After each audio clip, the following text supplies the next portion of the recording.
సమావేశం వేదికగా డిమాండ్ చేయనున్నారు. మీడియా మిత్రులను అట్లాగే పాత్రికేయ మిత్రులను అందరినీ ఉద్దేశించి పెద్దలు వినోద్ కుమార్ గారు మన రైతులకు న్యాయం చేసే విధంగా మాట్లాడాలని కోరుతా ఉన్నాం.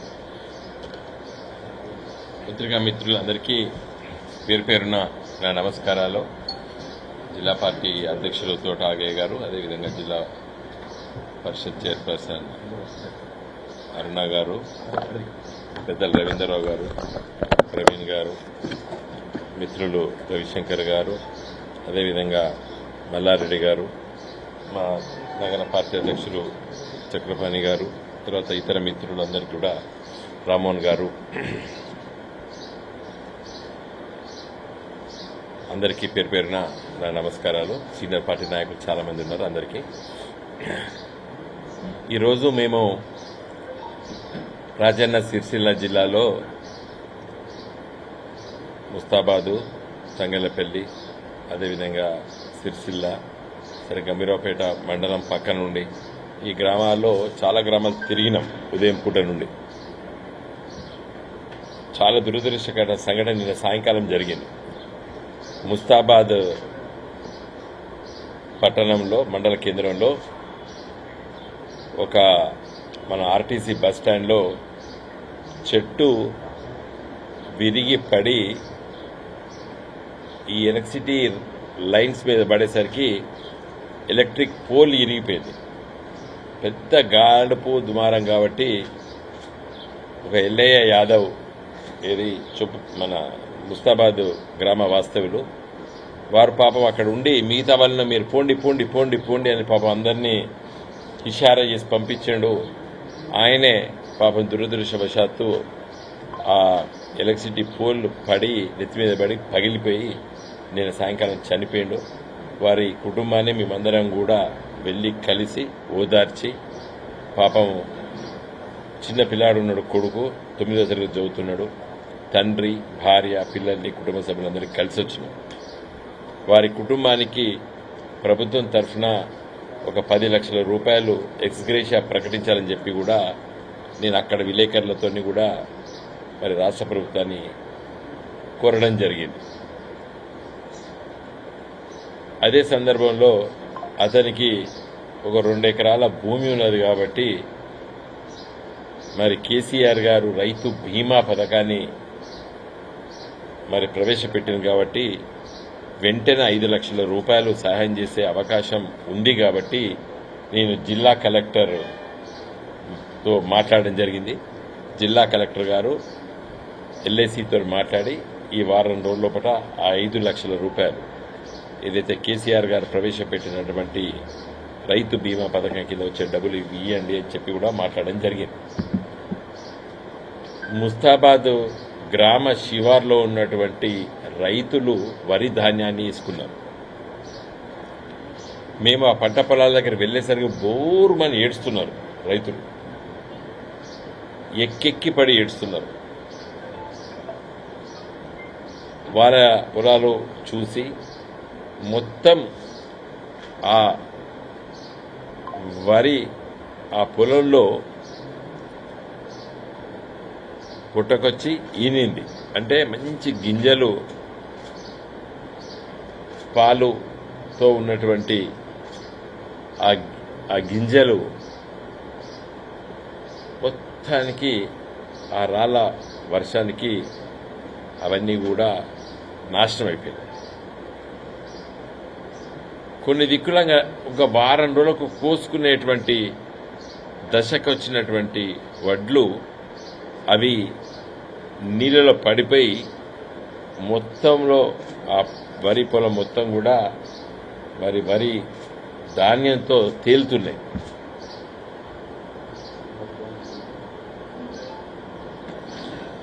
తర్వాత పోతుగల్ గ్రామ శివార్లకు వెళ్ళాం. అక్కడ అదే పరిస్థితి. అక్కడ ఒక 2 స్త్రీలు భర్తను పోగొట్టుకున్నటువంటి ఒక మహిళా సోదరిమణి వ్యవసాయం చేస్తూ తన పిల్లల్ని చదివించుకుంటారు. ఆమె కూడా ఒకే రోజున ఏడ్చి ఏడ్చి ఏడ్చి గొంతు ఎండిపోయింది. మరి నాకు అప్పులు తీసుకొచ్చిన అప్పులు ఎట్లా తీర్చాలి, అని ఎక్కెక్కి పడి ఏడ్చింది. తర్వాత ఇంక 2-3 గ్రామాలు అవన్నీ కూడా కలిసి తిరిగిన ఒక 2 తండాలు,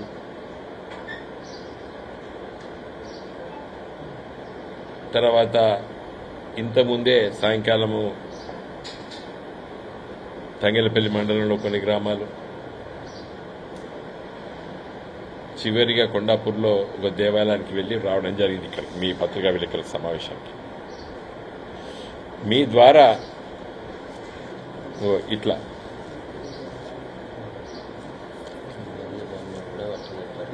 ఇదంతా ఉత్తది అన్నట్టు ఇవన్నీ వెళ్ళిపోయినాయి.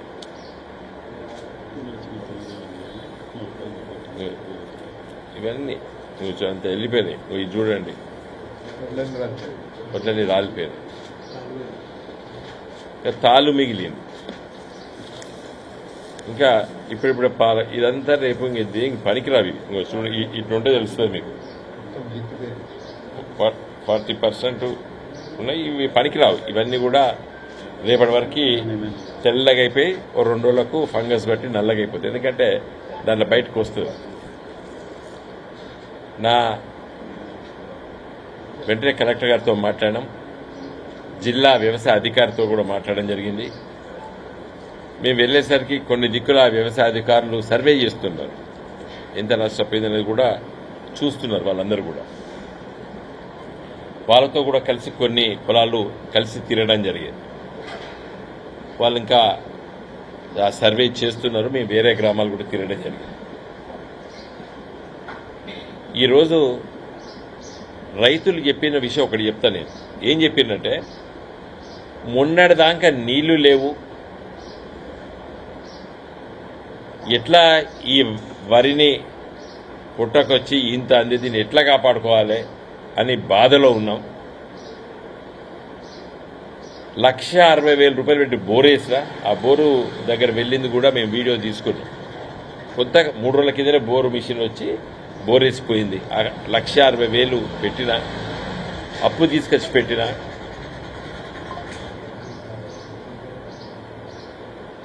ఇంకొక రైతు చెప్పిండు దాదాపు 600 ఫీట్లు లోపలికి పోయినా కూడా నీళ్లు పడలేదు. ఎందుకంటే అందరు బోర్లు వేసుకుంటున్నారు, అది డిప్లీట్ అయిపోయినా నీళ్లు కిందికి పోయినాయని చెప్తున్నారు. ఇంకా కొంతమంది బోర్లు వేసుకున్నారు, సక్సెస్ అయినాయి, వాళ్ళు కూడా కలిసారు. ఏదేమైనా ఇప్పుడు రైతు మన పెట్టుబడి పెట్టవలసి వస్తుంది బోర్ల కోసం. ఒక బోర్ మిషన్, డ్రిల్లింగ్ మిషన్, అతను చూస్తే ఫుల్ బిజీగా ఉన్నాడు. అంటే మళ్ళీ 15 ఏళ్ల కింద తెలంగాణ, 10 ఏళ్ల కింద తెలంగాణ మళ్ళీ గుర్తుకొస్తారు. గ్రామాల్లో కూడా మళ్ళీ బోర్లు తిరుగుతున్నాయి. సరే, కొంత వర్షాలు పడలేని మాట నిజమే, కానీ కాళేశ్వరం ప్రాజెక్టు మేడిగడ్డ దగ్గర 2 పిల్లలు కుంగినందుకు త్వరగతిగా వెంటనే ప్రభుత్వం వచ్చిన తర్వాత ఇవాళ 100 రోజులు అయిపోయినాయి. ఓ 2-3 రోజుల పట్ల ఇంటరిమ్ రిపోర్ట్ కేంద్ర ప్రభుత్వం తెప్పించుకొని ఏం బాగు చేయాలని చెప్పి ఆ మేడిగడ్డ దగ్గర కాఫర్ డ్యాము నిర్మాణం చేసి ఆ నీళ్లు ఎత్తిపోతి కాళేశ్వరం ప్రాజెక్టు వల్ల మిడ్ మానేర్కి, అప్పర్ మానేర్కి తీసుకొస్తే ఇలా ఈ చెరువులు కుంటలు నింపినట్టయితే ఈ బాధ ఉండకపో రైతులకి.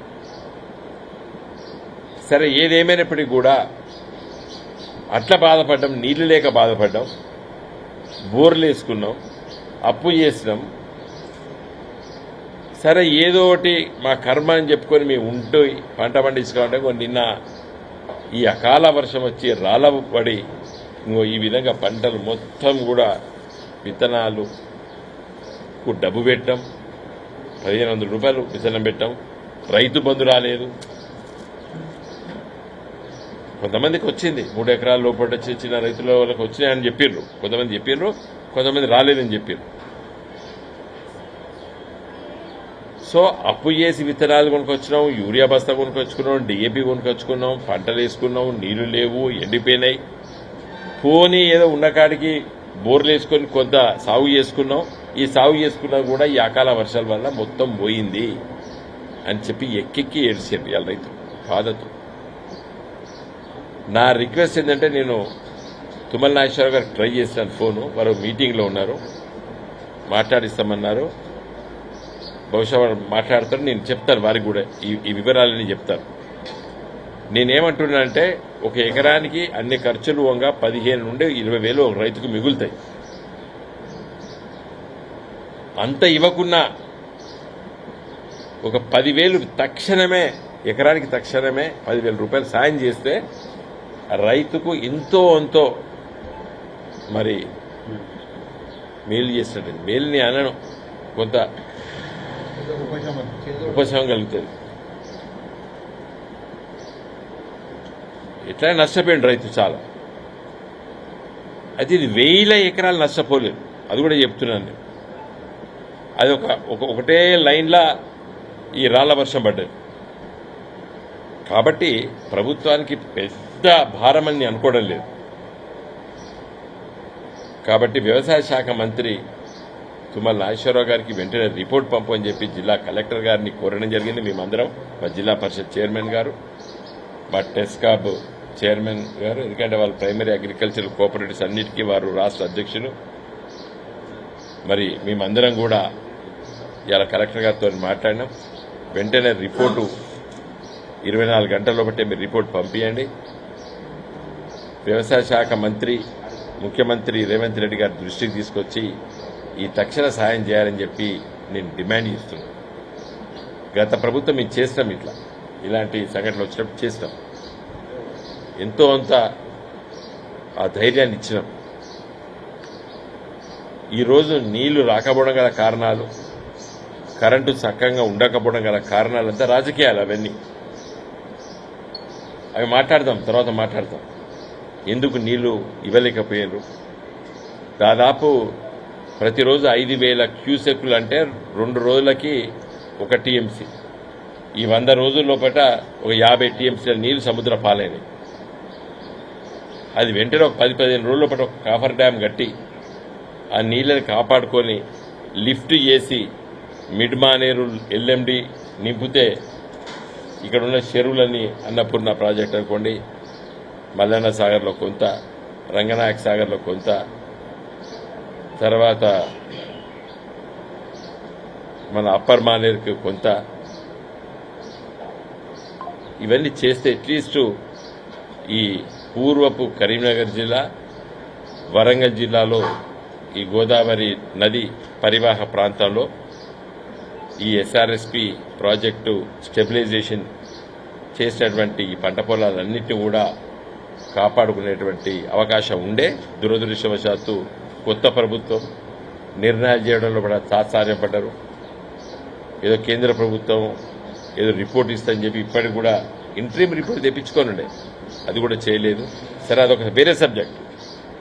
కానీ ఈరోజు ఈ వడగండ్ల వాన వల్ల, అకాల వర్షాల వల్ల నష్టపోయిన రైతులకి ఎకరానికి 10,000 రూపాయలు వెంటనే ఆర్థిక సాయం చేయాలని చెప్పి మేము డిమాండ్ చేస్తున్నాము. రైతులను కూడా కోరిన మీరు అధైర్యపడద్దు. ఎలాంటి విపత్కర పరిస్థితి వచ్చినా కూడా ధైర్యంగా మనం నిలబడాలి. మనం కష్టపడ్డం, తెలంగాణ తెచ్చుకున్నాం. తెలంగాణ రైతులు ఉన్నటువంటి ఇబ్బందులు, ఇలాంటి ఇబ్బందుల్ని ధైర్యంగా కొట్లాడేటువంటి పార్టీ గులాబీ జెండా మేమున్నాం, మీ ఎంబడి ఉన్నాం మేము. కాబట్టి మీరు ఎలాంటి మరి కుటుంబాన్ని ఇబ్బంది పాలు చేసేటువంటి నిర్ణయాలు మీరు తీసుకోవద్దు అని చెప్పి కూడా నేను చాలా మంది రైతుల్ని దగ్గర తీసుకొని హద్దుకొని వాళ్ళకి ధైర్యం చెప్పిన మేమందరం కూడా. కాబట్టి ఈ పరిస్థితి లోపల ఈ విపత్కర పరిస్థితుల్ని ఎదుర్కోవాల్సిన అవసరం ఉన్నది. నేను మరొకసారి రాష్ట్ర ప్రభుత్వాన్ని, పత్రికా మిత్రుల ద్వారా డిమాండ్ చేస్తున్నాను. ఈ అకాల వర్షాలు, రాళ్లు పడ్డాయి, నష్టపోయిన రైతుల్ని కాపాడుకోవాల్సిన బాధ్యత మన పైన ఉన్నది. కాబట్టి ఆ ప్రయత్నం వెంటనే చేయాలని చెప్పి విజ్ఞప్తి చేస్తూ, ఇంకా పంటలు కొంత ఆలస్యంగా నాటేసిన వాళ్ళకి ఇబ్బందులు రాబోతున్నాయి. ఏప్రిల్ మాసంలో అవి ఇప్పుడిప్పుడే పుట్టబెట్టి ఇంకా బయటికి ఇతనాలు అంటే ఈయన లేదంటారు. ఏప్రిల్ చివరి వరకు కూడా కోతలకు వచ్చేటువంటి పొలాలు ఉన్నాయి. ఇప్పుడే వాళ్ళకి నీళ్లు రావాలి. కాబట్టి కరెంటు కోతలు ఉండదని చెప్పి కూడా నేను రాష్ట్ర ప్రభుత్వాన్ని కోరుతున్నాను. ఇంతో బోర్లలో బావిలలో నీళ్లున్నాయి, ఆ నీళ్ళని తీసుకొని వాటిని కాపాడుకునేటువంటి ప్రయత్నం రైతులు చేస్తున్నట్టు కాబట్టి మీరు కరెంటు కోతలు పెట్టకండి అని చెప్పి కూడా రాష్ట్ర ప్రభుత్వానికి నేను విజ్ఞప్తి చేస్తున్నాను. ఎందుకంటే ఏప్రిల్ మాసంలో కూడా చాలా పంటలు కోతలకు రాబోతున్నాయి. లాస్ట్ తడి అంటారు, ఆఖరి తడి అంటారు. కాబట్టి ఇవన్నీ కూడా ఇవ్వవలసిన అవసరం. చివరిగా ముస్తాబాద్ మండలంలో గన్నేవారిపల్లి తర్వాత ఒక తండ ఉంది,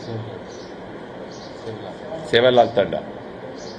ఆ తండలో ఉన్నటువంటి రైతుల్ని పోలీసులు కేసులు పెట్టారు.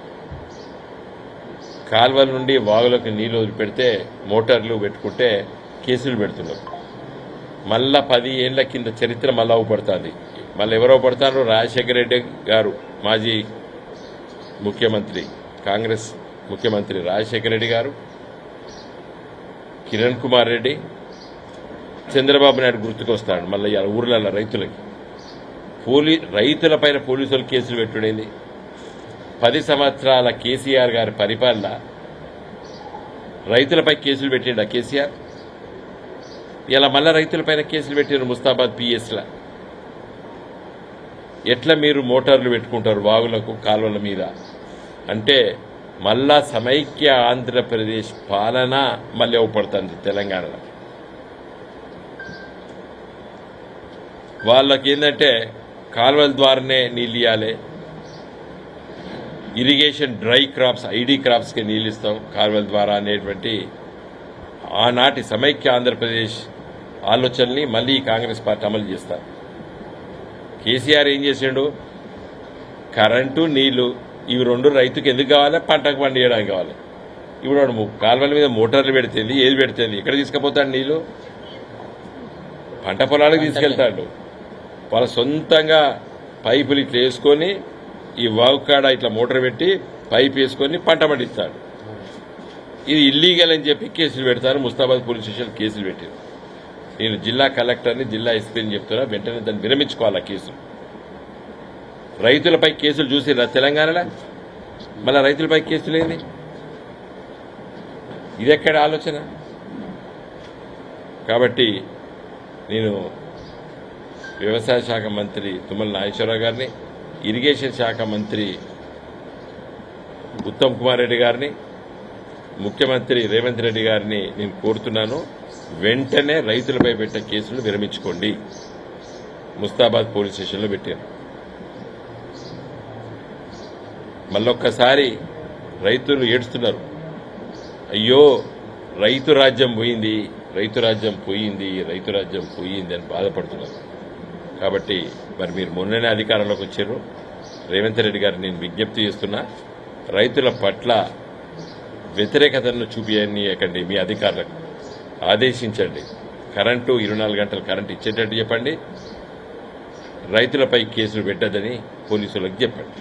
జై తెలంగాణ. జై తెలంగాణ.